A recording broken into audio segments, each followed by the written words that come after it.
Okay, good evening, everyone, and welcome to the fifth and final session of the second day of the Slop Conference. I'm Jahanvi, and I'm a research associate at Belongg, and I'll be your moderator this evening. The Slop Conference has been convened by Belongg, which is a social innovation venture focused on inclusion, and Sincerity, which is a and Shyam is also here. Just a minute, yeah. And Sincerity, which is a recently launched blockchain based proof of intention platform that seeks to center human authenticity and intention in a range of settings, including fundraising, thought leadership, hiring, and more. And we have convened this conference to talk about the different dimensions and aspects of AI slop and how it's been affecting our lives and our society. Over the last 2 days, approximately, we've had a wonderful range of discussions tracing the historical evolution of slop and how AI has complicated that issue. We have tried to diagnose the problem in specific domains, like how it has been affecting hiring, the admissions domain, grant proposal writing, and more. We also touched upon how SWAP has been affecting us at a societal level and what it's doing to our institutions of trust. And I think now is a good time to start to center the person who will be affected by SWAP. And that's the thesis around which we've built this panel to get to the heart of it, to get to how it is affecting us as individuals and how it's affecting our relationships with other people. So that's the title of this panel. It's the human cost, what slop is doing to our brains and hearts. I'll just take a couple of minutes to just set the context for everyone who has joined this discussion about how we are thinking about this problem. Then I'll introduce our wonderful panelists as well.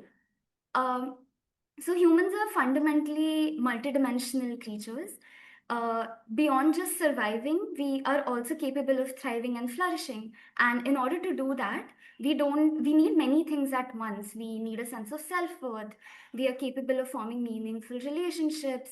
We are capable of experiencing what creation leads to, a sense of accomplishment, um, a sense of belonging with other people, and the dignity of being seen as a whole person rather than as a fragment.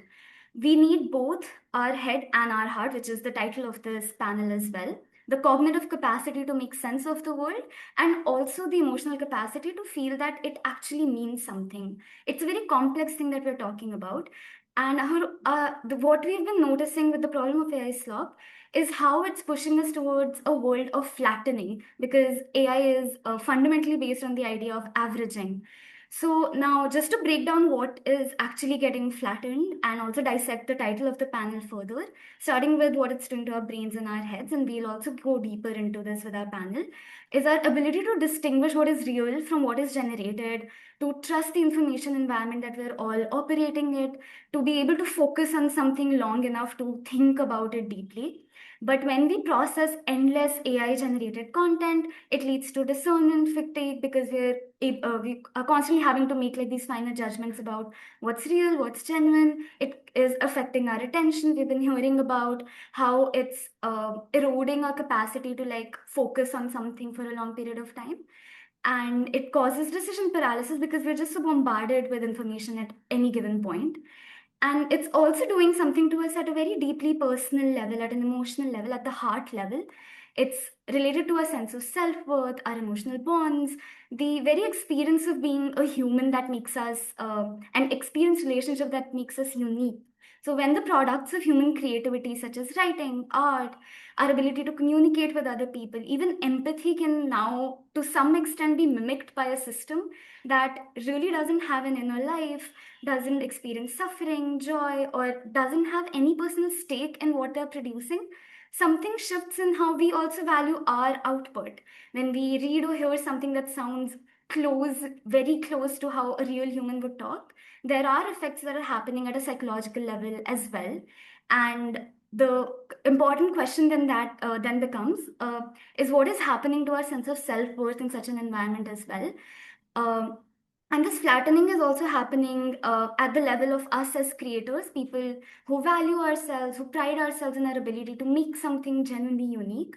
and also as receivers and consumers of information, because we rely on our information systems around us to like make sense of ourselves, of other people around us, and then we start to get bombarded by information being sent to us by people we trust that seems to be not as real. What does that do to our relationships in general?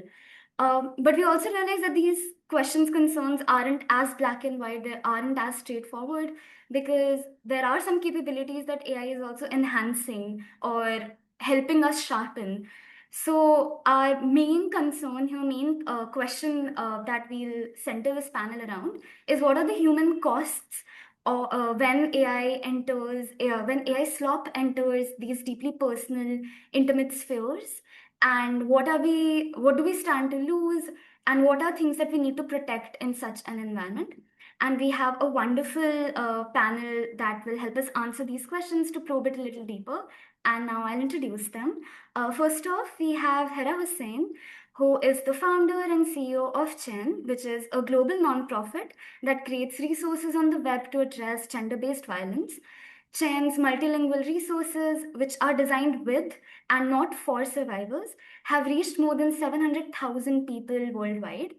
Hera believes in using the power of open source technology, trauma informed design, and a hope filled framing to solve the world's most pressing issues.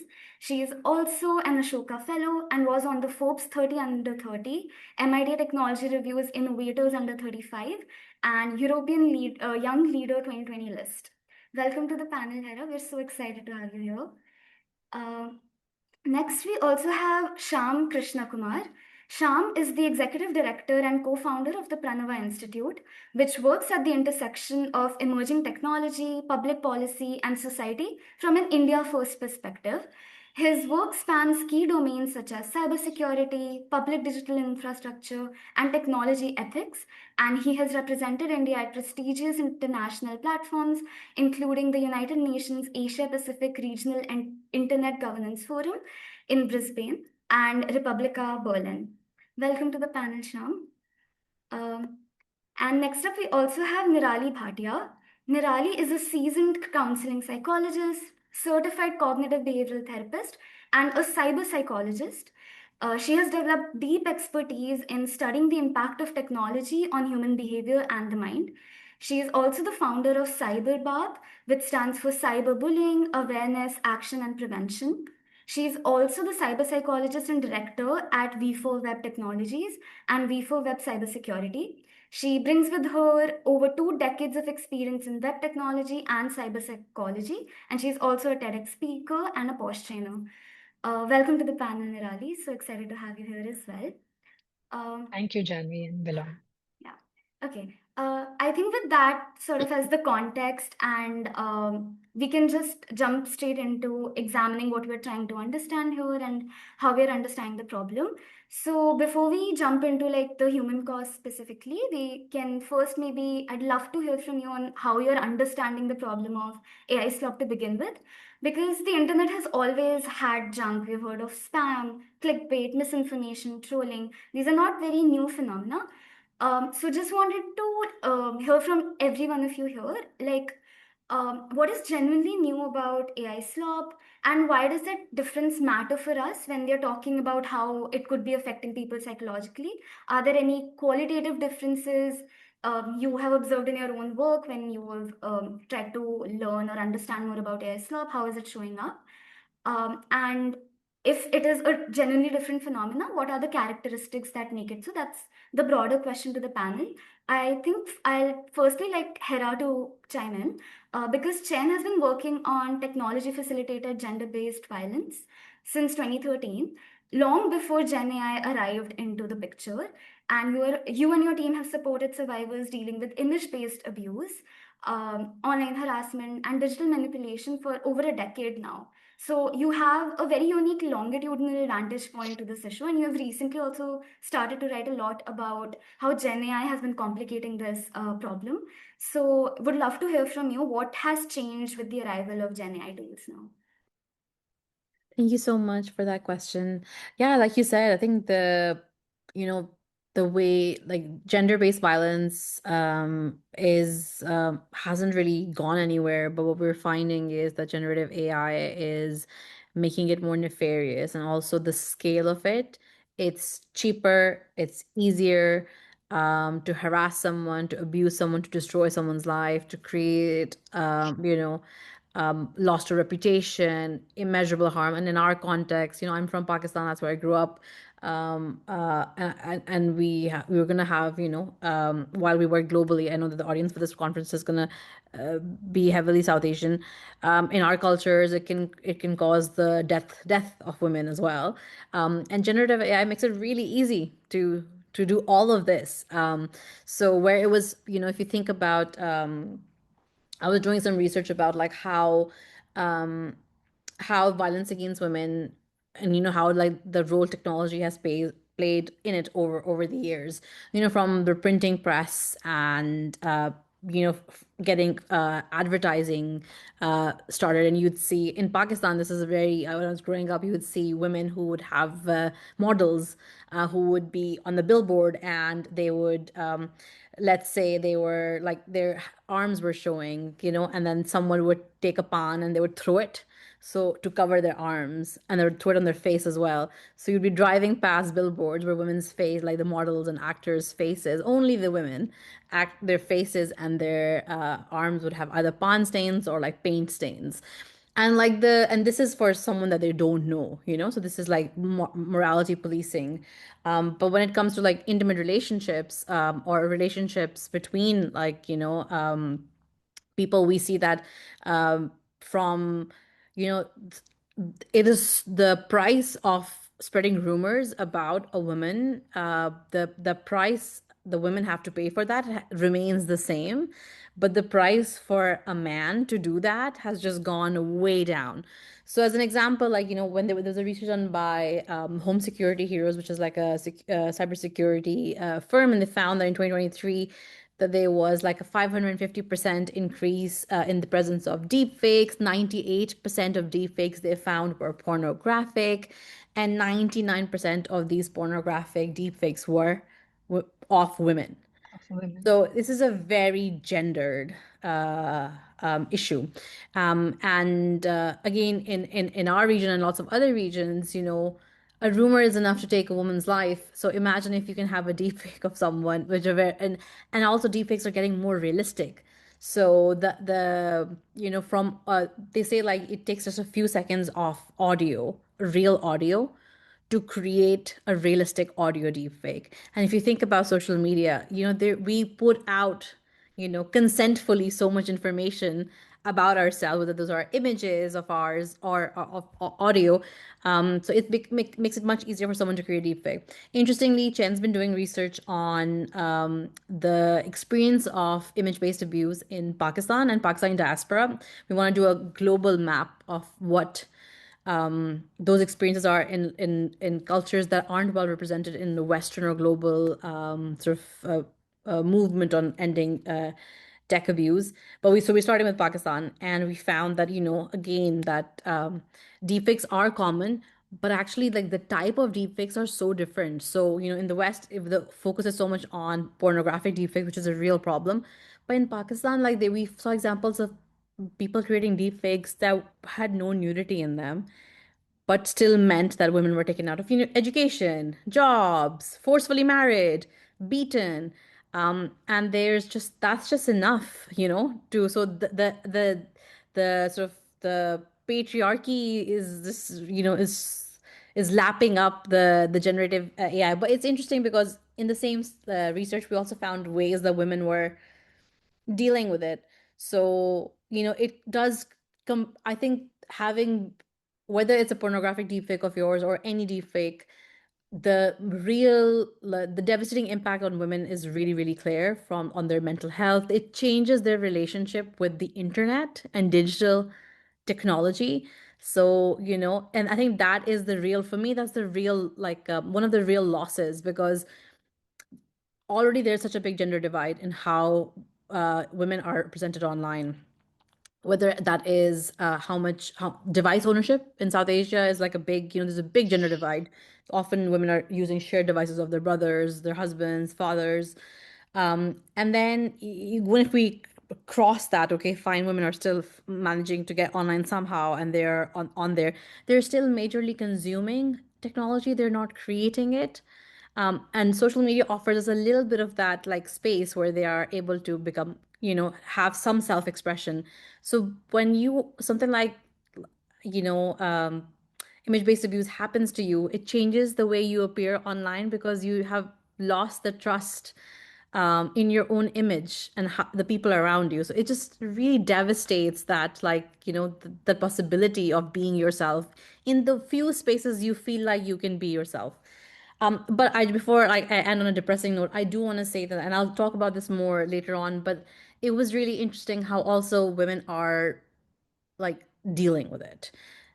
So, whether that is, we found in one of the cases, it was really interesting. Someone told us a story of someone's house staff that was in a relationship with a man who was married and who then the relationship ended, and then they threatened to release their intimate pictures, and they were very like the house staff, she was very scared.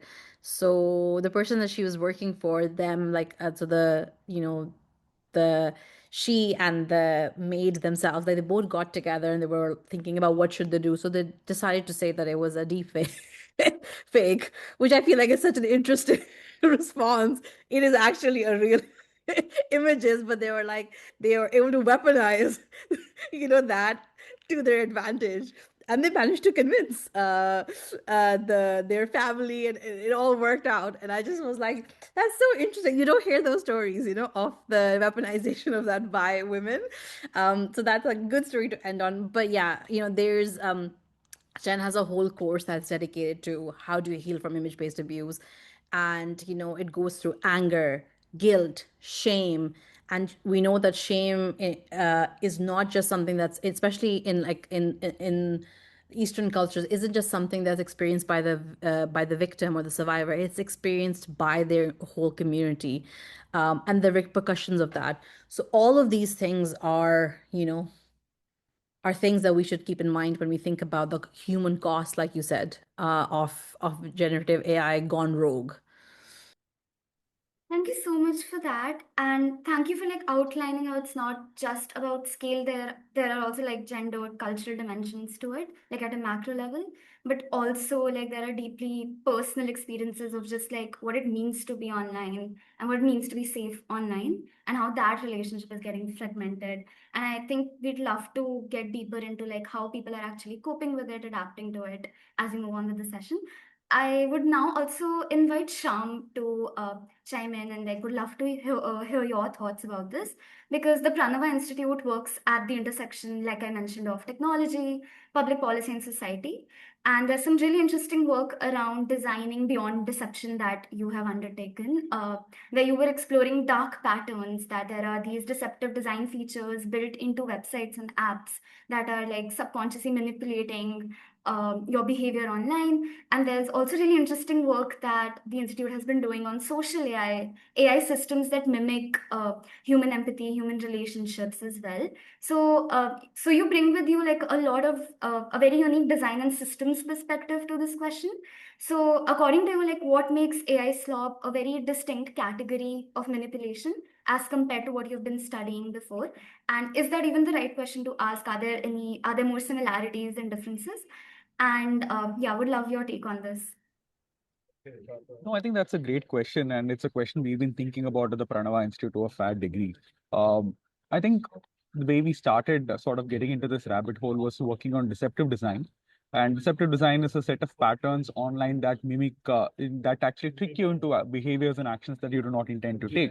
So if you find that something has slid into your basket, or you find a last-minute fee, or if you find that interest rates are hidden on a financial app, all of these are instances of deceptive design. It looks like a cute problem at first, and it looks like it's maybe performance engineering for a design team and a startup or a product team to really do that.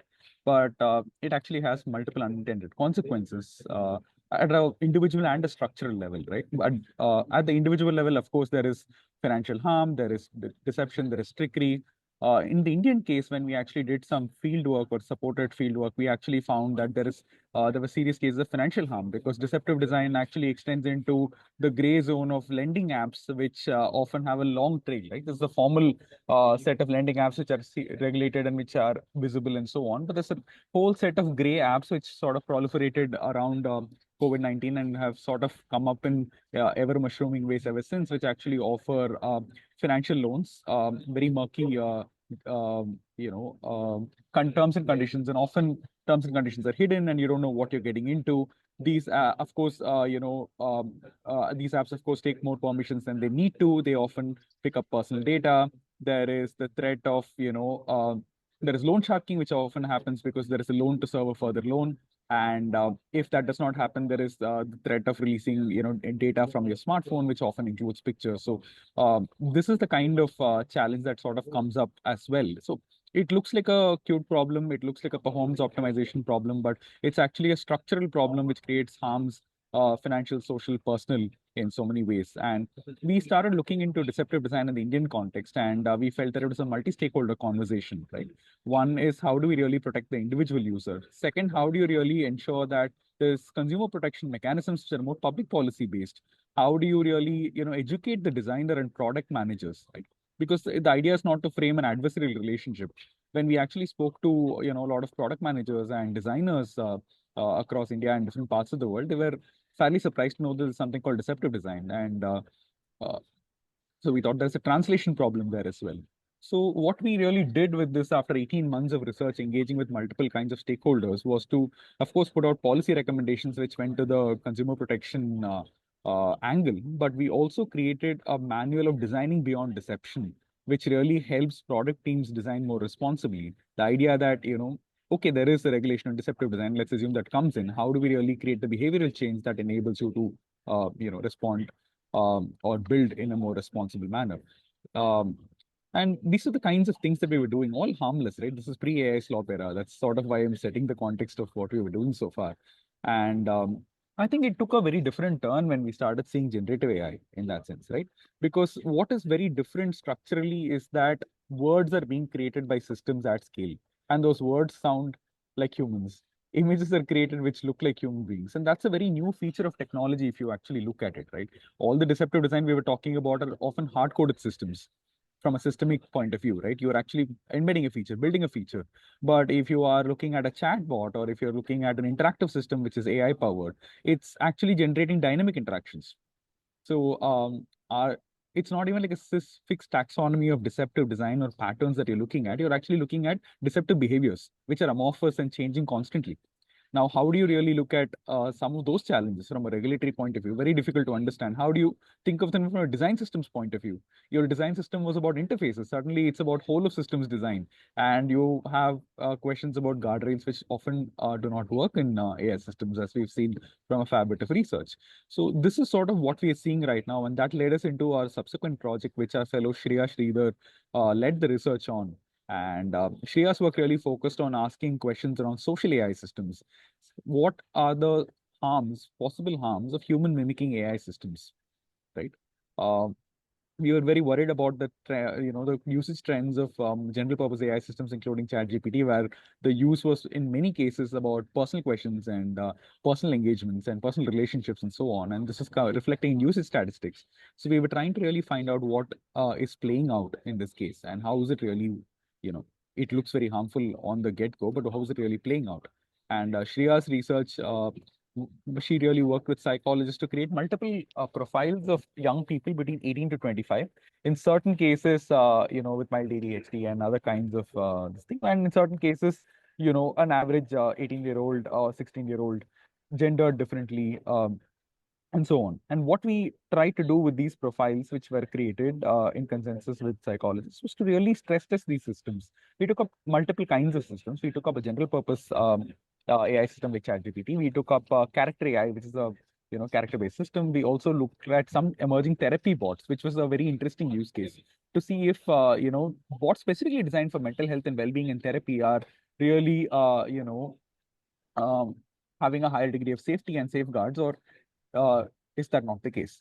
And across 3 weeks of testing with extended user context, and honestly, this all kudos to Shreya for pulling off what she pulled off. It's not in the least bit pleasant to engage with some of these systems.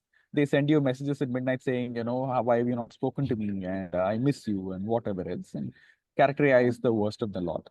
But even general purpose AI systems, right? They start falling in love with you. They start doing their only optimization is to sustain an interaction, and wherever it goes, right? And guardrails seemingly work, but if you just slightly reprompt, guardrails fall away. For example, I think one of the findings that we had was that we asked it saying, this is how I feel, blah blah blah blah blah. Can you diagnose me? Doesn't diagnose you very easily, but if you slightly tweak the prompts, it diagnoses you and says you might likely have A, B, C, D, E. And then we ask what should I do? What psychiatric medicine should I take? The standard answer, of course, the guardrail kicks in and it says, I can't tell you that. But if you make it an academic question and ask it hypothetically or slightly reframe the conversation instead of it making it a direct conversation, I think Shreya's findings managed to show that she was able to get a prescription list of what psychiatric medicines to take, and off the counter how things work in India. So this is the profile of an 18-year-old. So this is the kind of challenge that you're actually seeing with social AI systems. So what we wanted to do was to really create rigorous profiles, stress test across extended windows, and then make a case of what is the taxonomy of harms that is sort of coming up, which are different from this, or an evolution from the deceptive design phase, and ask what kind of policy pathways must we uh, open out. The objective was twofold. One is to create an evidence base in the Indian context to even open this conversation up and start, maybe bringing it to rooms like this where people who care about similar questions can start thinking about it. But we also provide some evidence bases to deepen the conversation. The second was to start the public policy conversation, because there is this calling rich dilemma which always comes in. Regulate too early, the technology is killed. Regulate too late, and it's, you don't regulate at all because it's beyond regulation. The argument often made is that you're regulating too early, but the worry is especially that you regulate too late and it's ubiquitous and it's very difficult to disperse from a social point of view. It's integrated into lives, or it's integrated into context, or there are too many of these that you can't even, like, it becomes a whack-a-mole kind of a challenge. So the idea was to, frontline this as a public policy conversation as early as we can, so that, there is some avenue for us to safeguard young people and safeguard people in general when we are looking at human mimicking AI systems, because this is a completely new kind of phenomena, right? You're being emotionally manipulated by something that looks, sounds, and feels to you real. And all your behavioral patterns of 20, 30 years tells you that this is what humans are like. And all of it is generated. It's crazy, actually. If you think of it from a human perspective, we're not prepared for this. None of us are ready for this. And it's playing out on all our commercial devices with no safeguards, no regulation, no guardrails.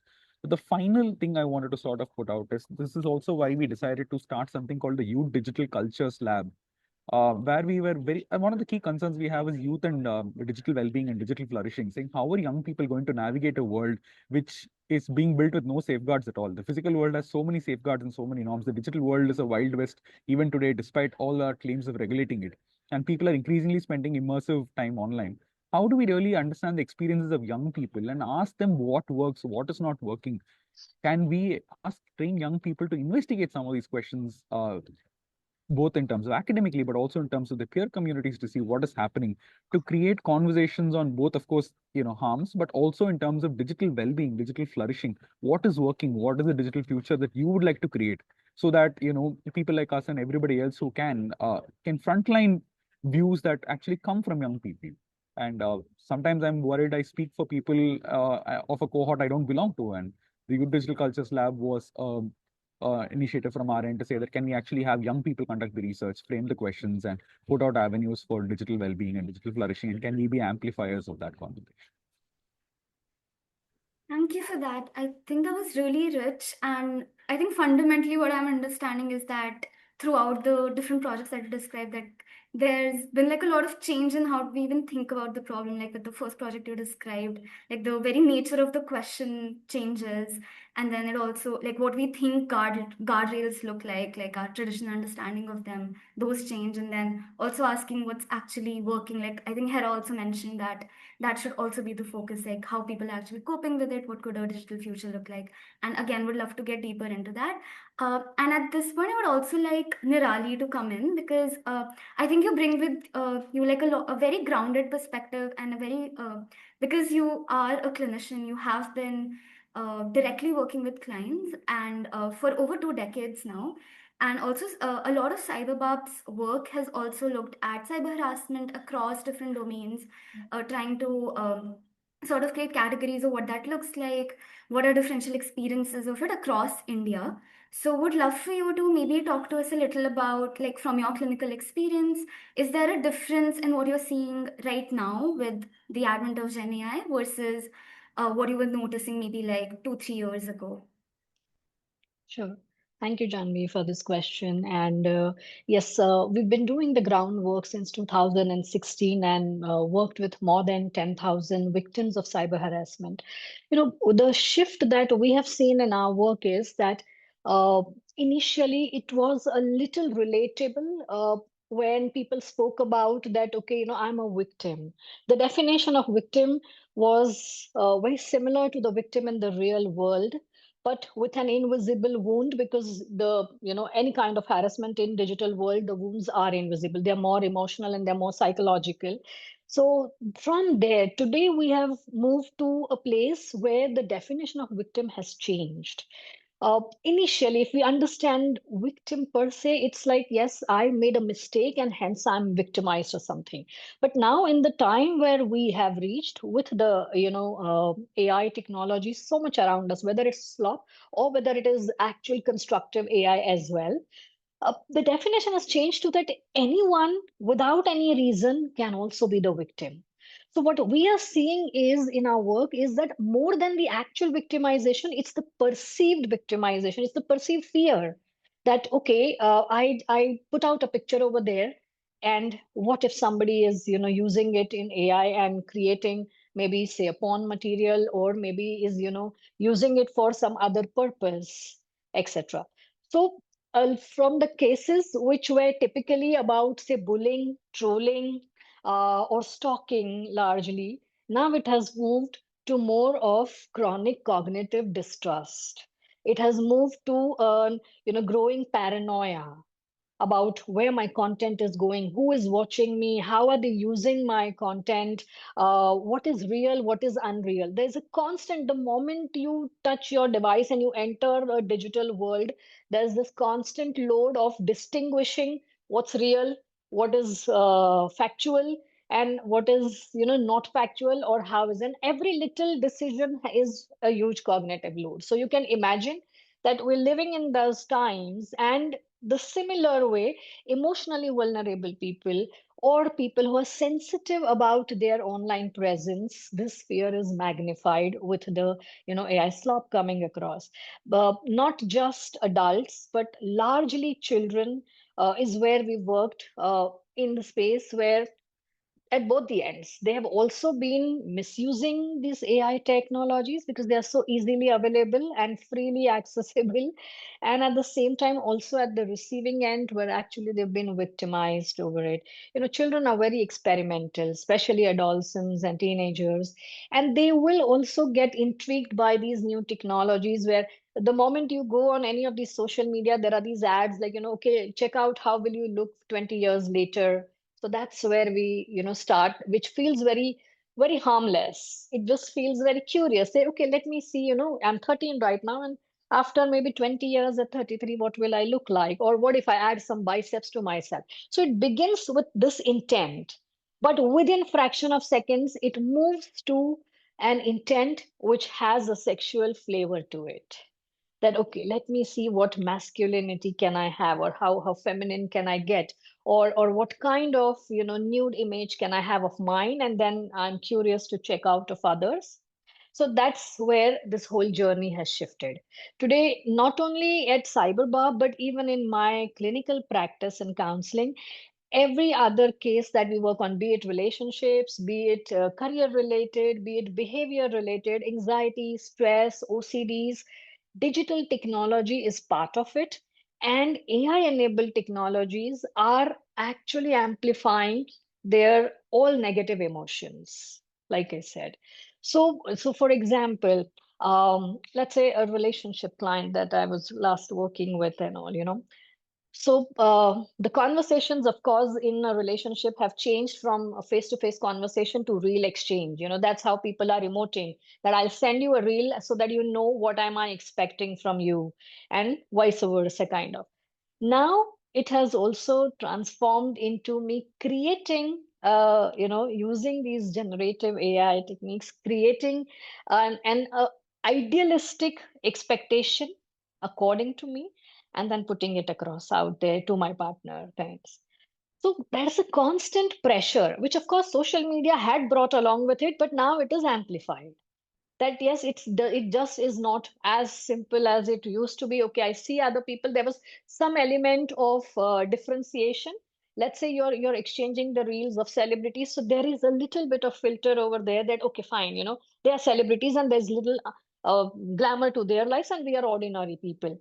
But with AI, that has also changed because it gives you an opportunity to be a celebrity in your own space and have an idealistic image of you out there. So, with this kind of expectation and experimentation that it leads to, without enough awareness and knowledge of how it can eventually impact, what kind of digital footprint it can leave across, what kind of emotional impact it can leave, is this ambiguity is what is creating a lot of mistrust amongst people. Mistrust in their communications, mistrust in the relationship, mistrust in even understanding the consequences, or even as basic as making a simple decision. So the load is tremendous. It's no longer that, I'm going to be a victim of a scam or I'm going to be harassed or for a certain specific behavior of mine. It could be that one fine day in the morning I wake up and I could have my face put out anywhere without my consent. So that's what, environment we are into, and that's what is now coming to our workspace as well in terms of our clientele. But yes, there is also a little bit of sense of relief, which I would like to add over here, is that India has finally come up with AI regulations which have been enforced from 20th February. The three key aspects which are wonderful is number one, every AI generated content needs to have a line mentioned that it is generated by AI. So this can help, regain that trust which we have lost in this entire cognition load, kind of. Then the other one is that take down within 3 hours any kind of sexual content which is generated by using AI-enabled technologies. There's only a 3 hour window, and the onus is on the creators. So eventually, we are reaching there where somebody is there to take accountability, and that kind of gives us an assurance as a user, because technology we cannot really withdraw that okay, no, from tomorrow onwards I'm not going to use it and I'm going to go on a basic communication device. It's not going to happen. Regressing never helps. But yes, with these kind of reforms, we are trying to establish that trust in the users and reduce that load pattern also, where now comparatively safer. You see, we have only enforced it. Implementation will take time, and it will require a lot of awareness and education also along with it. So that's like a mixed perspective that I can share to, at least start this conversation. Thank you so much for that and for bringing your experiences from very different domains and also making it quite real for us. I think that leads us into my next broader question around how are people actually experiencing it. And I think Nirali, you sort of brought out aspects of how it's showing up for your clients now. And I think we'd love to get a little deeper into that. And this question is open to all three of you about what exactly is happening at a psychological level when we're talking about AI slop, because like a lot of you mentioned that we are talking about a sense of information overload. There's just too much around us. We have to make these final judgment. There's discernment fatigue that's happening. But can we make it a little more real in human terms about what's happening to us? Because our digital spaces are to some extent like an extension of our real world. So True. when we as people are spending hours navigating this environment that's saturated with AI generated content. We can't tell what's real, what's fake, and that content that sounds empathetic but isn't, reads like expertise, but we know what doesn't really come from any real expertise. What happens to us at a psychological level? And in your experience, are we beginning to see any shifts, not just in what is happening to us at an attention level, at a cognitive level, but also in a very personal sense, in terms of our trust, how safe we feel online, and also how we create meaning? This is a broad question. I think I'll firstly invite Hera to give her take on this. Would love to hear from your experiences at Chen and your broader research around this as well. That's a very loaded question.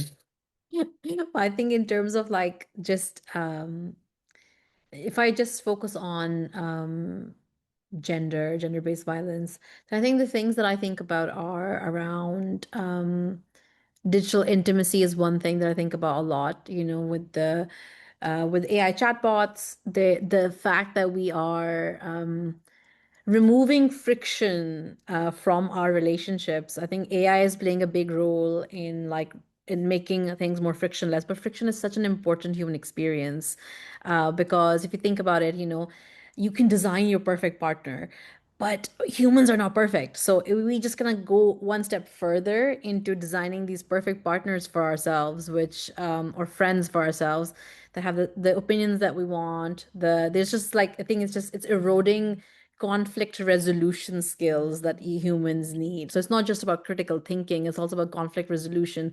It's accepting people as being like less than perfect and that just being, part of life.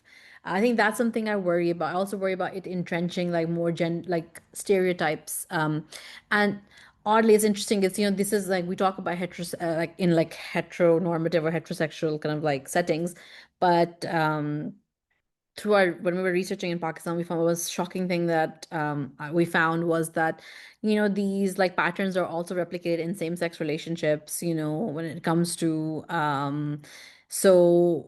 whether it is like thinking of a perfect partner, whether things about threatening to release like private images, creating deep fakes. So even like in like when you are a persecuted minority in a country where it's essentially like no, it's not accepted. Pakistan is very different to India. We have no like legal acceptance of same-sex relationships, but people are still going out of their way to create deep fakes of their same-sex partners, knowing that it could lead for like real like immediate harm for them, which is kind of like I think for me like again this is about like this feature of generative AI being an enablement and the cost of production being so low to like essentially destroy someone's life.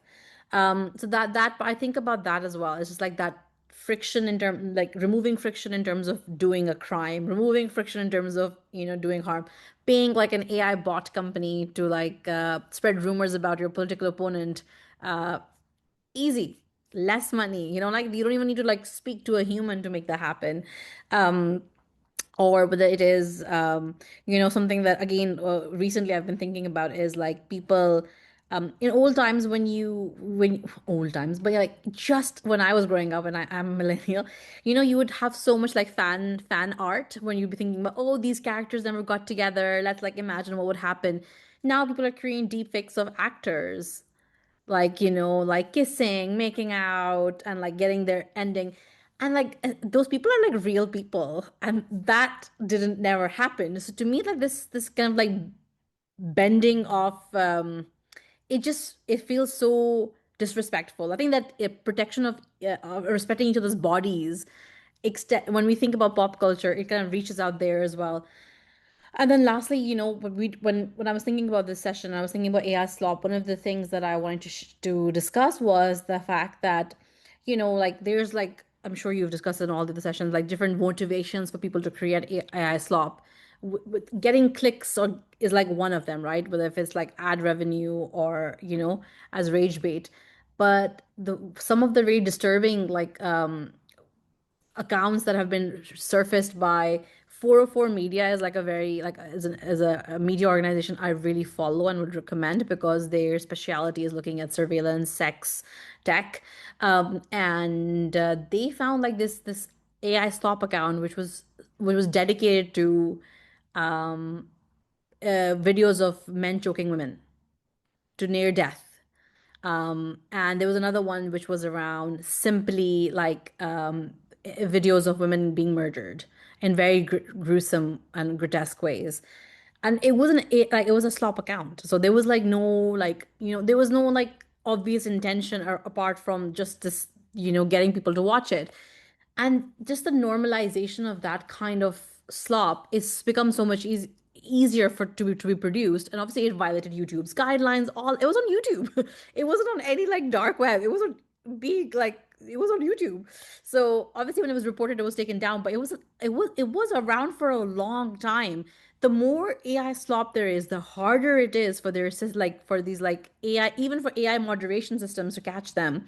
I mean, TikTok says that they catch 80% of content that violates their guidelines is caught by their AI moderators before they get passed on to humans. So only 20% of the cases go to humans and then who go through that. But just the volume of slop that we're talking about, like that terrifies me. Just yeah, so just thinking about that makes me like really like worried about like what that means. Then I think the word friction comes to me again and again about like how in the early days of tech it was about making things frictionless, everything. And I am still a big believer of like removing friction where it's needed. But I think in the last few years the importance of friction being a part of human experience has been so important and visible to me as much as like I would love to hear what Nirali says about this, but conflict resolution skills, things being difficult, being an important human experience, and us navigating complexity, sitting with uncomfortable like situations, that is what I'm calling for. Like we need a present and a future of technology which allows us to have difficult experiences and navigate that as part of life. Thank you so much for that. I think that really pushes thinking like beyond just what we're losing in terms of like critical thinking skills, but also the very human experience of trying, learning from that, and like what that means for us. And since you also brought in Nirali here, I think I'll also pose the same question to her as well, because Sure. like your areas of specialization, your expertise, like you also mentioned, like your practice areas span across different areas of concerns like anxiety, depression, and also you really specialize in counseling survivors of cybercrimes.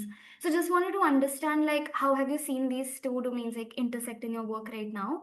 And you touched upon it a little bit, but would love for you to expand upon what kind of effects you are seeing in more detail.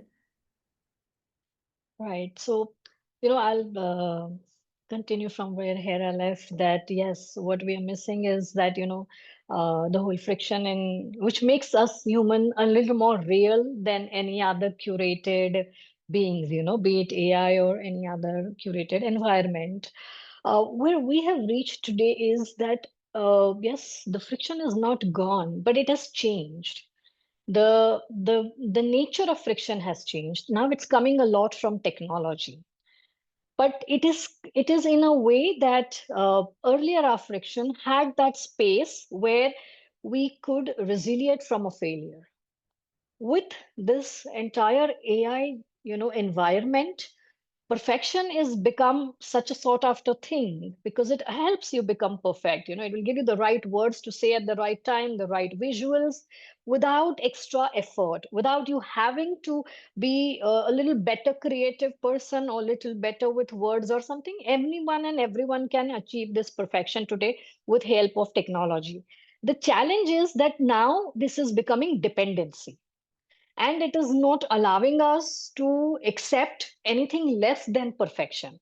So there's constant pressure of being the perfect self out there. And at the same time, we're also in, a constant hyper vigilant state, because with technology most of us have a very ambivalent and an ambiguous relationship, at least the learned ones will have, where some of us we know that yes, this is technology driven and I cannot rely on it, at the same time I cannot trust it and I cannot ignore it either.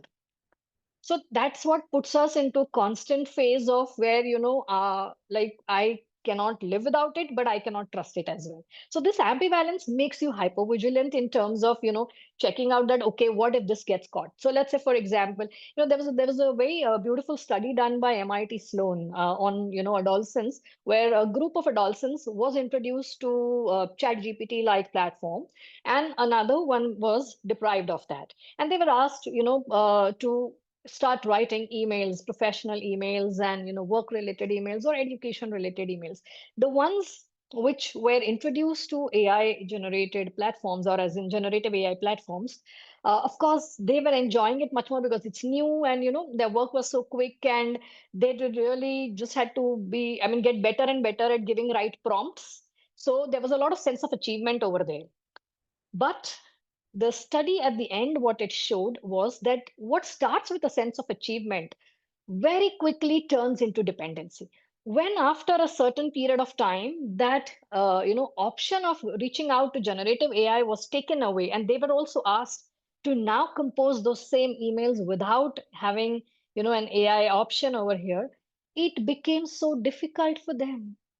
They could not write a basic stuff without having self doubt. So that's the kind of pressure, and that's the kind of subtle transformation that we are looking at. So now the friction changes to, for at least the professionals, like, okay, I have used AI, but I don't want to, for the world to know, or I don't want, to get caught that, okay, this could fall under plagiarism, or I'm not smart enough, and I'm still being dependent on technology to even curate these simpler things. So that's where the load has gone. And this load constantly is growing on us because, like I mentioned, that we're all chasing that kind of perfection. Also, in terms of, psychologically, how it is impacting us, that yes, the entire, I mean, especially in younger minds where they are into formative years of development, where there is a lot of, use and exposure to these kind of technologies. What the studies show also is that in terms of the way certain neuropathways develop, that is also changing in the brain. See, brain does not understand or does not learn by morally what is right or intellectually what is right. It typically learns from repetition. What you feed it every day, what kind of experience you give it every single day, or what task you do every single day, that is how it learns. So now, if it has learned that yes, everything that I think of, I will validate it through a particular, AI app or something, it will become a new normal for them. And that is how their neuropathways are being formed. So it's a very subtle and a very invisible transformation that is happening, and in all areas. It's not just in terms of your intelligence. It is coming in terms of your creativity. It is coming in terms of your self confidence. It is coming in terms of your appearances, body image, every aspect it is covering, including relationships. You ask a couple to just write a birthday note, it does not go directly from one person to another. It will pass through the filter of AI, where we want to glamorize it, we want to ensure that it is sounding correct, and we need that validation. So our dependency on external validation is also growing, which is what is far more detrimental than any kind of one time instance that we see through any kind of harm.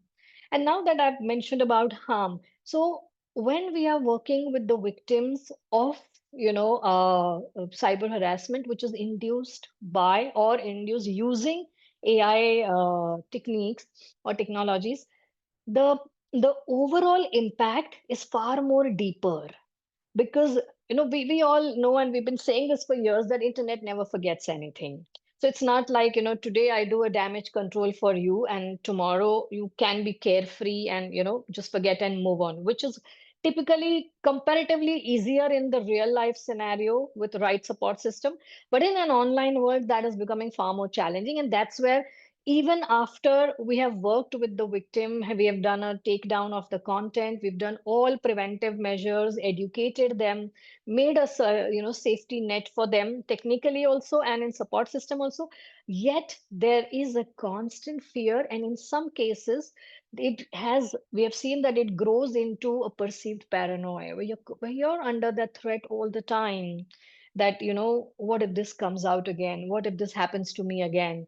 So mistrust is, of course, I mean, one of the aspects, but it is also, because it is constant, it's becoming chronic in nature. So the way it is impacting, way this AI technology is impacting us humans at a deeper level is multifold. It's not just in sense of, it's not just fear of, being victimized, but it is also in terms of dependency. It is also in terms of your self-worth. It is also in terms of your idea of your own self. So multiple ways it has, and that's what we see in our day-to-day work. Thank you so much for that, and like for establishing how even like the baseline of what we're expecting of ourselves has changed. And also especially your last point regarding relationships.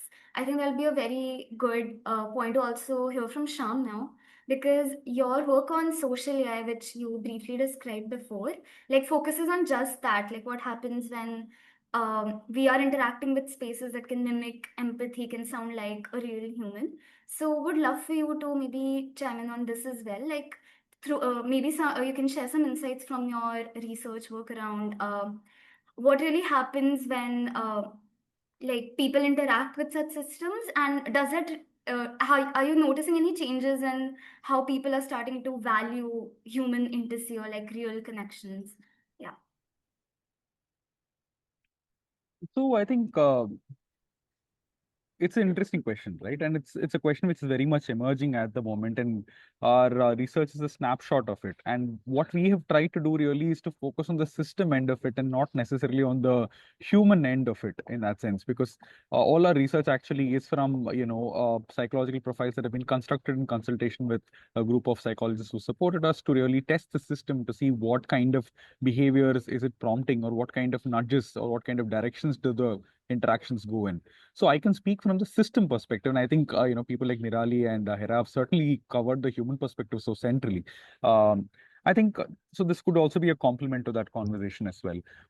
There's some patterns that we see across all the testing that we have done, and which is also validated in studies across different jurisdictions as well. In terms of interaction patterns, we are seeing a tendency towards sycophancy. Right, there is an agreeableness to AI. I think there was a conversation about reducing friction. Right, there is an agreeableness to AI which does not exist in human relationships, and that's one of the reasons why what I'll actually go back and talk to this system is a fallback that often happens in conversations.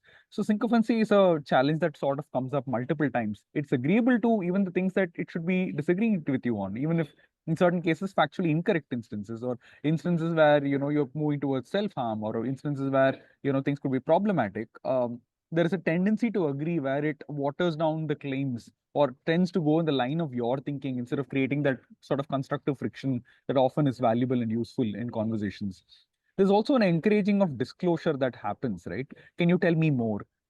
There is this, it's very interesting. The internet's tendency and or the company's tendency is to collect as much information as possible to really create fine-grained profiles, which can of course be monetized over time, has met something which is emotionally sitting like a friend, a counselor, a therapist, and saying, can you tell me more? And all the data actually goes into models, which is a very problematic and very interesting phenomena at the same time.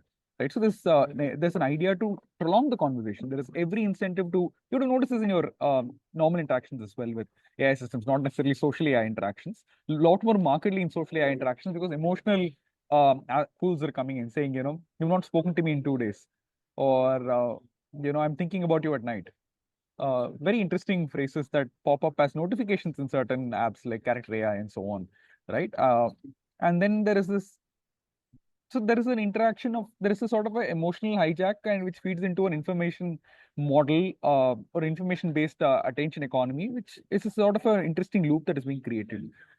There's also this idea of it represents a therapeutic ability.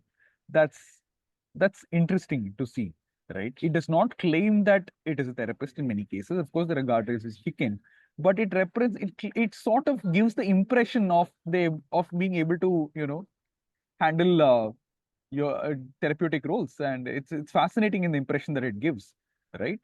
It's a friend, it's a lover, it's a therapist, all of these depending on where the conversation goes, and it shifts dynamically in some of these interactions.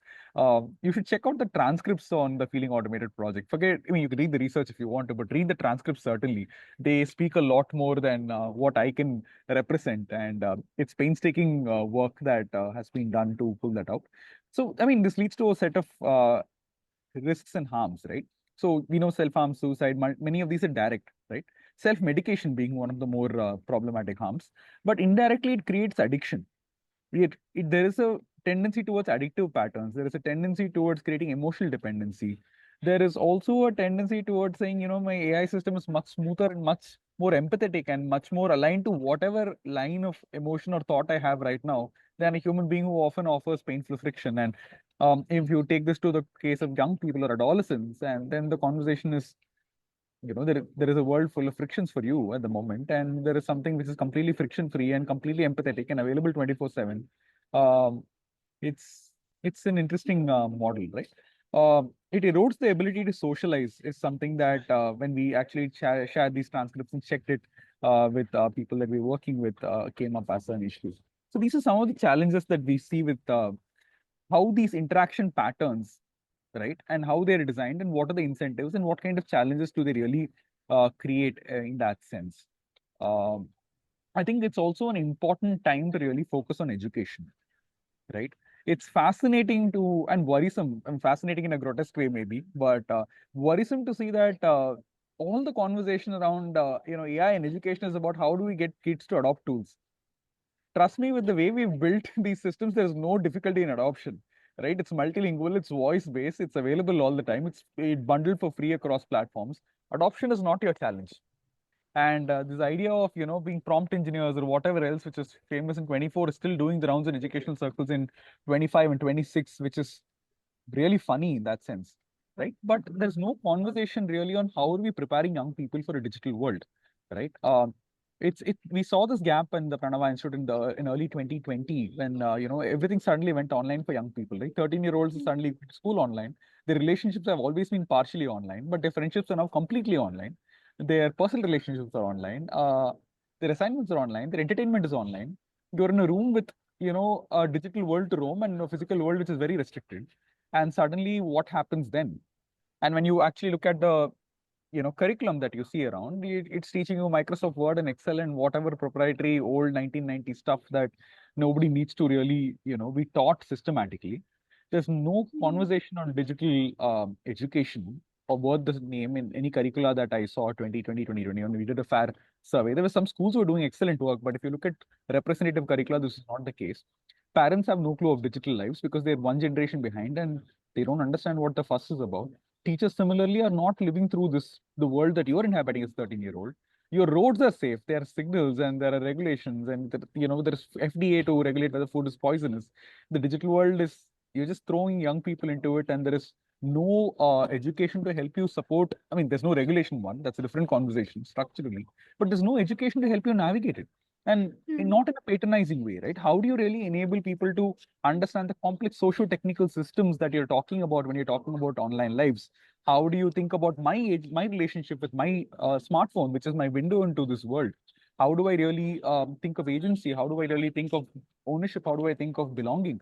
Um, when I'm doom scrolling at 3 a.m., how do I understand it's not my fault, but it's actually an interaction pattern that is toxic, and therefore these are ways to regain control. Some of them are system settings, some of them are behavioral patterns. How do I regain agency and control over my digital life? It's a conversation that is fit for education. Or how do we bring the triad of technology and self, the technology transition and the ecological transition or cost that we are going through into one conversation, saying where does my chat GPT query go from me clicking send all the way across the oceans to the data centers, and what happens all across the route, and what happens when you come back? How do you think about the ecological cost of the internet? How do you think about value chains or global conversations of which you're embedded in just because you are somebody who's an end user? And can we make you something beyond an end user by providing this view so that you are an agent who actually can navigate a responsible, sustainable view that works for you and works for the world? So this is some of the work that we've done with the unboxing tech toolkits, where we've tried to create interactive, self-contained fun toolkits, which take about 1 hour to engage with. You can just print them out and hand it over. They're designed to be self-contained systems of fun and play and interaction and knowledge. So you don't need a facilitator's support necessarily to do it. You can just give a bunch of these for an afternoon, and 5, 6 of kids can sit together and it'll work, or you can put it in a classroom, it'll work, or you give it to educators with educational resources, they can support it, or you give it to parents, they can administer it without being experts themselves. So this was an attempt to bridge that huge gap in preparing young people for a digital world, where I felt often we are leaving them to the wolves. So yeah. Thank you for that. And I think what you're bringing up around, like, especially like young people being thrust into this digital world that they might not have like the resources to even understand or grapple with right now. I think it also really very well transitions us into my next broader question around the fact that slop also is not experienced by everyone equally. I think all of you have been bringing this up in some respect around how there are cultural differences, there are gender differences around who's getting affected by slop to begin with, and that some people might be more vulnerable to its harms because of their age, gender, digital literacy, education, like Shyam you were mentioning, and that it can also often be targeted attacks on people. And yeah, there are like more than enough reports, accounts of, for instance, women's photos being morphed, or like deepfakes of artists, politicians being created, AI generated disinformation being spread around in reports and news articles, etc. So in that sense, then the harm is not just about like cognitive overload and information overload, but what would that terrain look like? I think it's still a very new area to explore, and I think I'd love for Hera and Nirali to sort of help us unpack this. So I'd first turn to Hera because this is the core of Chen's work, and you have extensively documented ways deepfakes or synthetic image-based abuse are used against women, especially activists and political figures. In some of your writings, you've talked about it, and you've also written about survivors' experiences of witnessing content like this. And you also briefly touched upon how that sort of makes them like withdraw from online spaces, how it changes their relationship to their digital spaces. And I think Nirali briefly also mentioned this, that all of this is very permanent now because it's online. So Hera would love to hear from you, like because of the different nature of the kind of harms we're seeing now. Uh, do we have ways to even think about this, categorize it? Is AI slop creating like a new category of psychological harm or trauma to begin with that we don't really have like an analog for? So would love your take on this. Yeah, I think that's a difficult question to answer. I think the scale and the impersonal nature of the harm makes it quite unique. But because if you think about it, like you don't know, someone somewhere has created. I think for people who are public figures, it definitely feels like a very different kind of experience for them, because someone who doesn't know them is sitting in another part of the world, has created like, this whole like hundreds of hours of like, abusive material on them, is making money off it, is selling it. I feel like for them, it must be such a uh disorienting, like feeling like you're kind of having an outer body experience, that your body exists outside of your body, that people have claim over it. That feels really, really true to me. So when I'm talking to people who've experienced that, and are public figures, or whose deepfakes have ended up going viral, so they've now become a public figure, they were never one. It just, in talking to them, it just feels like it's completely changes the way they view themselves in their life. I think that creating a different type, I mean, I don't even know if we can call it slop, because it's targeted to them, so it's not like, random. It's just, yeah, that I think that does create like a completely different kind of an experience that wouldn't exist without this kind of technology in the same way. So I think that definitely feels true. But in terms of people kind of doing in intimate relationships, like targeting each other, or people who, I think we have some parallels for, but the again, it's the scale of the harm makes it and the lack of consequences for it. So there was a study which showed that in Belgium, 20% of men between the ages of, I think, 13 and 25 had come across a deepfake. So that's pretty high, like 20%. And then there was another study which found that I think it was with young people in, I don't know if this was Belgium or US, and that part I'm forgetting. But basically, it found that there was 25% had thought of creating a deepfake of someone they knew. That's really, really high. So I think the availability of this technology and how it changes, again, for me, it feels like a conversation around like as a feminist sort of activist, I think of the fact that the conversation has to return back the to thinking about consent, bodily autonomy, respect in relationships, and like just how we relate to each other as humans. And the technology, of course, is a big part of it, but it feels like it's an enablement tool. And there's a systems thing here around how do we create systems of accountability, so that not just targets like individual the targets individuals, but it targets also the whatever enables them, whether it's the app stores in which notify apps exist, whether it's the like payment processors who are allowing people to pay for these apps. So I think all of that comes in between. So when I think of a digital future, like a feminist version of a digital future, all of us have to play our part. And definitely the normalization of creating deepfakes of people. I think that part feels like it's a deeply like parental and educational challenge of how do our early years get formed, and how do we talk about how we respect each other, and like people's having that idea of like I have a friend Shay Akiwa, where she often talks about like digital citizenship training, and how do we provide our kids like the idea of what it is to be a digital citizen, and that feels like really, really timely. Thank you so much for that. I think, especially with making it real with real numbers also, and just like sort of outlining the scale of it. So thank you for bringing our attention to that as well. And I'd also like for Nirali to maybe tell us about her perspective on this, because Cyberbab has also collected a lot of data around this, and that there are gendered dimensions to it also. But there are differences in who actually ends up reporting cyber crimes or cyber violence. Yes, And there's like, I think one of your reports found that 53% of the complaints were actually coming from men. And that points to like a lot about correct. digital access. So would love to hear from your experience, like how is Yeah. AI and AI slop now changing this? Like, is it improving these numbers, worsening them, not changing them at all? And yeah. True.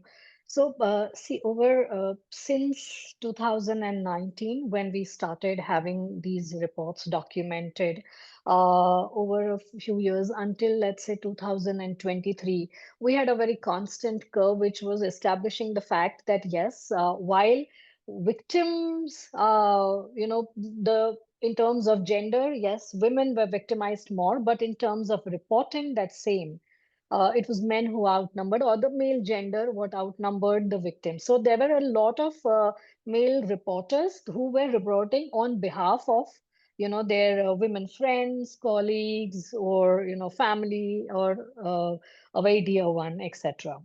But since then, as in, from 2023 onwards, where I believe that there is, AI has started growing a little immersive into our day-to-day environment and all, the numbers, or rather the statistic has changed in terms of now, if I have to look at last 2 years, then what we see is while yes, the maximum number of reports that we get is from youth between the age of 18 and 25, who are the ones who really, really report.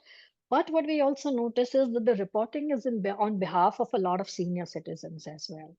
So somewhere, from our work, we also draw this parallel, or rather, I won't say conclusion, but we draw an understanding that yes, it is also this age bracket which is largely being impacted and also victimized by this AS law. For them, it is because of lack of digital literacy and tech know-how. It is very easy for them to fall prey to this, not finding it too difficult to believe, because the way it is so polished content today, even even if we refer it to a slop, it is way too polished for somebody who's not really digitally tech savvy to relate to it. So that was one major difference that we saw.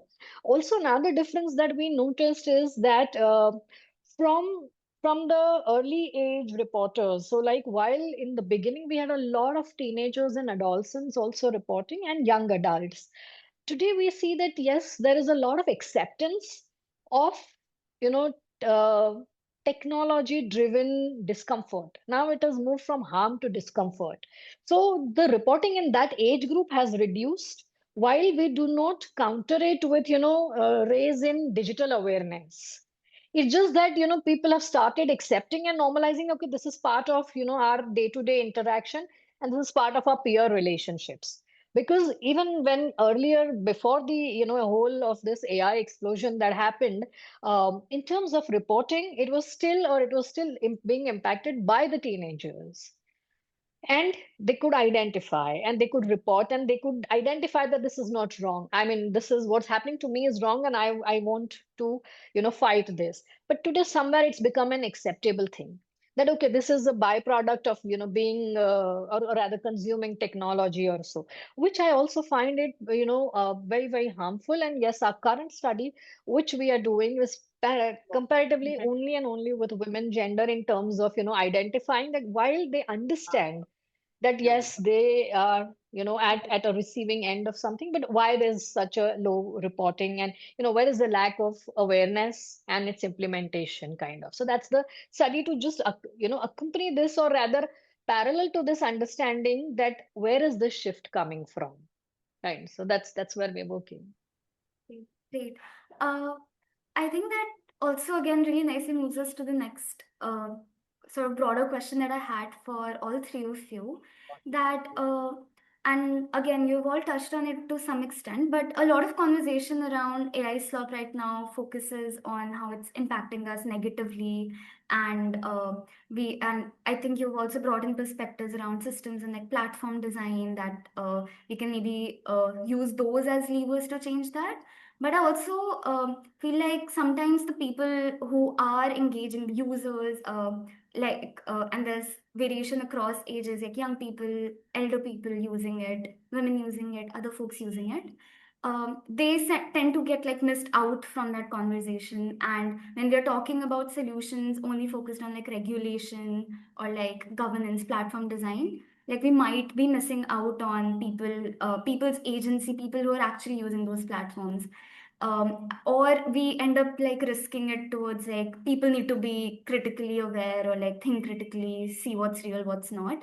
So I think I'd love for you to all like maybe give your thoughts on where agency fits into how we imagine our digital futures, as we imagine them, and what could possible solutions to the kind of problems you've been noticing in your space and you've described quite well, what would they look like? So I'll firstly direct this question to Shyam because, like you mentioned, the Youth Digital Cultures Lab is focusing on like what digital futures could look like for the youth, but in a sense like that you're co-creating them, co-creating those futures with them in a way that's diverse, that's like rooted in participation, and also like how joy could be brought back into these digital spaces.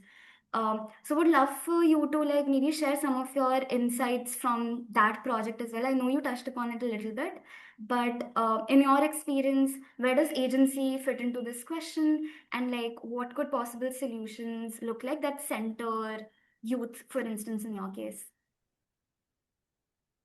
No, I think that's a great question, and that's a question which often keeps us up, thinking about what are ways in which we as the Pranava Institute can really catalyze this conversation. But not only us, how do we work with other stakeholders who are looking into the same conversation, right? Because it's interesting. I was just thinking while the previous conversation was going on that, as Nirali said, that it's not slop anymore in that sense. It's actually becoming increasingly sophisticated to the point of indistinguishability, right? And then when you actually have something which speaks like you, or it's difficult to visually identify or differentiate, then how much a part of your live, and people get used to the idea that it's everyday life for you, or it's a part of the costs of living online or living digitally, then how do we really think about questions of agency? We are living in a world which is going to be co-inhabited by AI, and I don't see a shift in direction. But what is that world likely to look like, and how can we shape it? I think there is a fair bit of possibility for each of us, both individually but also in terms of collective action, right? That's a very, very broad frame, but that's how I sort of think about it, because it's a very broad question as well. What we do at the Youth Digital Cultures Lab is to center the power of imagination, in that sense.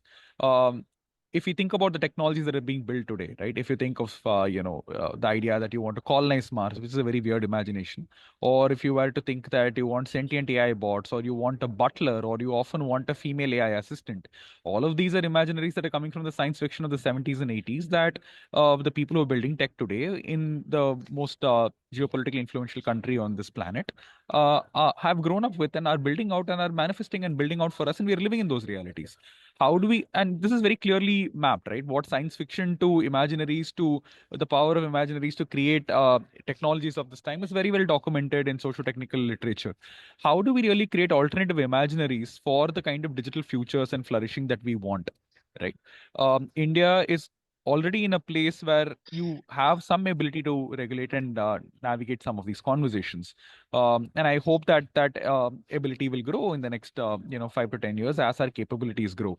But what is the kind of technology you want to build? What is your vision of a digital flourishing society? What is the a role of agency individually and collectively? I think that's a question of which is a human question to be discussed, and I think that's the question that people who have the most stake in that must have.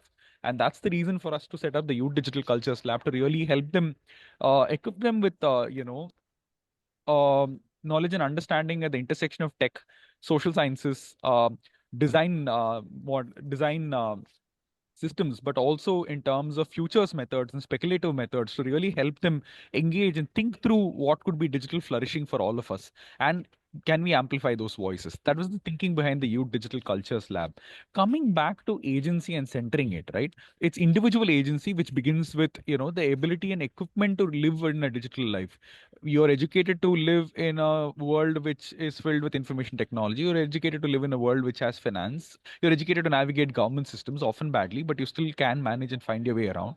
But where is the education to help you exercise agency in a world that is coming? So I think that's an individual question, as an educational question.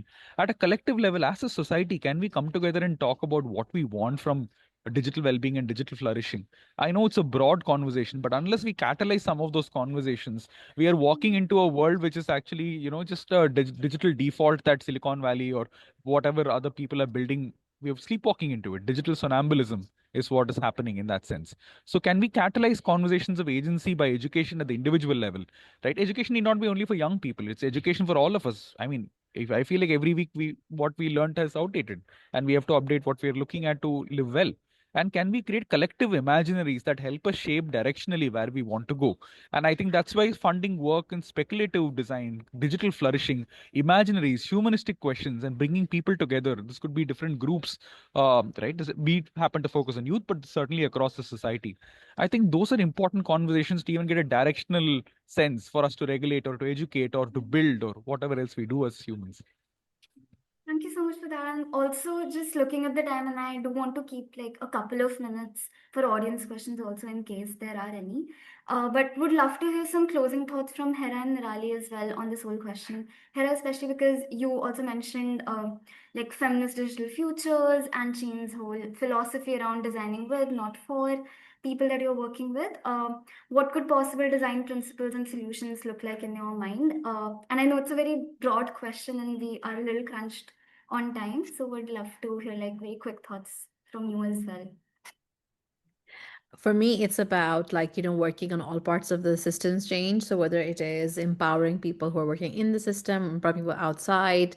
And for me, the feminist digital future would be where we are celebrating like we're returning to the analog past, a different version of that, but also we're creating new digital futures. So I see that a lot of young people are actually actively doing that right now. So I do feel a lot of hope for that. But to me, like, it's like returning back to like the sort of principles around how we relate to each other, looking, like respect, consent, celebrating differences, thinking about critical thinking. How do we, encourage that democratization of resources? All of those things are important. The ability to self-express, all that stuff. And it's actually like thinking about like how do we create that in participatory ways, and how do we mobilize resources that enables that kind of plurality of entrepreneurship, academia, everything. So yeah, that's the best I can do in in 2 minutes. Thank you. That was lovely. Thank you so much for sharing that. Sure. And yeah, Nirali, would love to hear from you on this as Yes, well. sure. So, see, how I would like to put it across is that right now we are in an AI bubble because it's new, it's fascinating, and there's a lot of unknown territory out there. But I think it's time if we start poking that bubble a little, burst it out, so that because now it's entered our day-to-day lives, and hence, in terms of what do we see in the future, so maybe we look at it at different stakeholders. So let's say we take a stakeholder, which is us individual users. So for us, it is of if in terms of distinguishing between a productive usage and distinguishing between an entertainment usage. Right now there is a lot of mix between both of them, and there's no clarity, there is no division, there's no boundary over here at all. So I think if we start with that distinction, which can come with appropriate education and awareness, emphasizing on making digital boundaries, making digital well-being as part of your daily routine, and distinguishing between where you draw a line when it comes to productive use and where you draw a line when it comes to entertainment use. When we move to next stakeholder, which is the agencies and the companies that are working in this field, accountability, intent mapping. I'm not saying don't do business, but there has to be with certain accountability, with certain regulation, which I believe we have started as a country. We've set a precedent for that. The beauty or the result will be in its implementation. But yes, if we pull those strings harder, as for any developer, see, I run a tech company and I know that as a developer, it is very thrilling to actually use technology to its core, but we need to sensitize them as well that yes, what is safe, what is unsafe, what is safety by design, what is in terms of intent by design, and what is in terms of ethics by design. I think if we focus on these three for agencies, we can draw out a very meaningful boundary for them, which can be on a safer aspect.